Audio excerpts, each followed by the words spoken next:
अनंतनाग में आतंकियों से लोहा लेते हुए हमारे 3 सैन्य अधिकारी शहीद हो गए थे। अब इनकी संख्या बढ़कर 4 हो गई है। एक और लापता जवान जो कि इस पूरे मुठभेड़ में घायल हुआ था, लापता हुआ था, उनका भी अब शव बरामद कर लिया गया है। पूरा देश मातम मना रहा है और गुस्से में है। तीनों जवानों को राजकीय सम्मान के साथ अंतिम विदाई दी गई, जिसकी खबर भी आप देख ही चुके होंगे। दर्द इतना है कि कहते हुए नहीं बन रहा है। किसी की छोटी बच्ची है तो किसी की बहन है तो किसी के बुजुर्ग पिता। तीनों जवानों के परिवारों ने जो खोया उसकी भरपाई ताउम्र नहीं हो सकेगी। घटना हुई है तो सवाल भी उठ रहे हैं। आखिर कश्मीर में जो हुआ अब तक की पूरी तरह से इतिहास में ऐसा कभी नहीं हुआ था।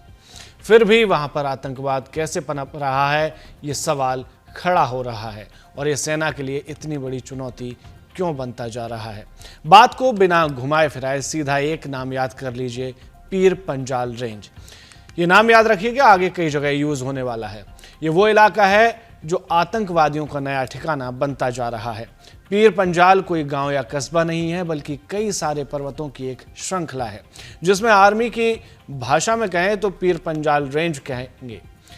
हर एक पहाड़ी काफ़ी बड़ी है और पेड़ों से पूरी तरह से ढकी है। पहले तो पहाड़ी की ऊबड़ खाबड़ चोटियां जिनमें छिपना आसान है, फिर पेड़ों से ढके होने की वजह से कई जगहों पर इतना अंधेरा छा जाता है कि दिन का उजाला भी धरती पर बमुश्किल ही पहुंचता है। बावजूद इसके ये इलाका इतना खूबसूरत है कि जिसकी कोई कल्पना नहीं की जा सकती। अफसोस की बात यह है, भले ही इलाका खूबसूरत है लेकिन विवादों में है, संवेदनशील है। लेकिन सिर्फ यही चुनौती होती तो क्या बात थी। चुनौतियां कई सारी हैं। असल चुनौती तो है कि ये इलाका एकदम पाकिस्तान से सटा हुआ है, जहां आना जाना काफ़ी आसान है। यानी बॉर्डर से आप घुस सकते हैं, वापस भी आ सकते हैं। आप सोच रहे होंगे क्या यहाँ तार की बाड़ नहीं है? जवाब है बिल्कुल है।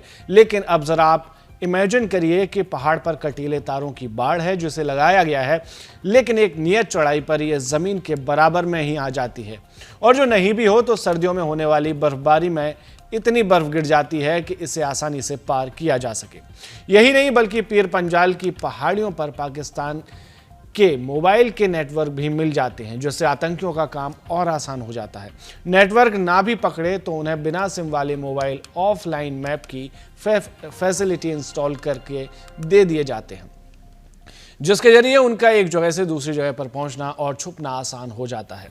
वे पाकिस्तान की तरफ से सूखा खाना और पानी लेकर आ जाते हैं, बाकी रसद उन्हें यहाँ छुपे उनके मिलिटेंट देते रहते हैं।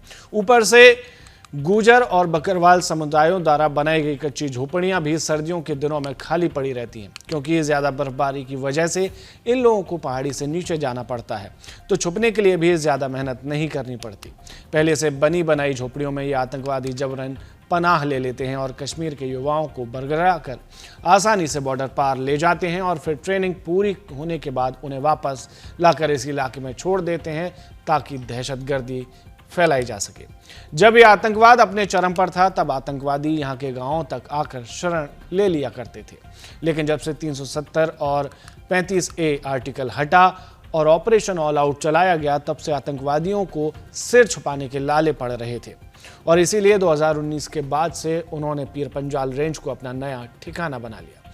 2020 के बाद आतंकी घटनाएं पूरे कश्मीर में काफ़ी कम हो गई थी, लेकिन बावजूद इसके इन घटनाओं पर अभी तक पूरी तरह से नकेल कसना बाकी है।